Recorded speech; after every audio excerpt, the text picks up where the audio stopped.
Sony's Spider-Man films have been a bit of a mixed bag, both critically and financially. Today on ScreenRant, we rank all 5 Spider-Man spin-offs released by Sony thus far in order of their worldwide box office totals. So much for not needing a babysitter. Do you guys think of anybody but yourselves? First up, and unsurprisingly in last place, we have Madam Web, which just barely managed to hit $100 million worldwide after failing domestically to recover its $80 million budget. Even its opening weekend was underwhelming, with just $15 million to show for itself. That's too bad because those flash forwards looked incredibly cool. To put that last number in perspective, Morbius more than doubled Madam Web's amount back in 2022 with a $39 million opening weekend. Morbius ekes out 4th place on our list, with just under $163 million worldwide. Against its $75 million budget, that's not too shabby, although it only hit $73 million domestically. Considering that includes a re-release spurred on by the memes generated by the film, it should come as no surprise that we're not anticipating a Morbius 2.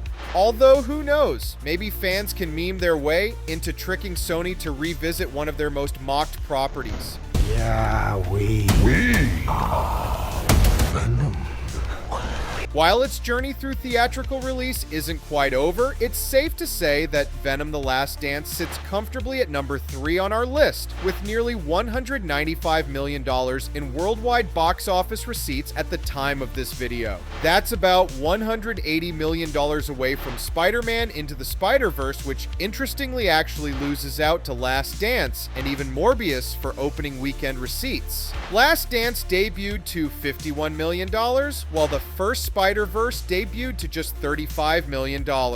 At a hair over $500 million worldwide, Venom: Let There Be Carnage easily settles into the 2nd place spot. It's worth noting, however, that both it and its predecessor achieved just over $213 million domestically, with Carnage just barely inching out the original Venom. It also debuted to a slightly stronger opening weekend, $90 million versus the 2018 film's $80 million.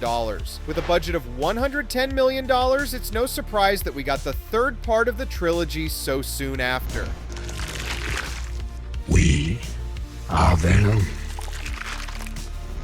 And finally, Venom, the 2018 smash hit, grossed a little over $850 million worldwide, putting it at a whopping $350 million ahead of Let There Be Carnage.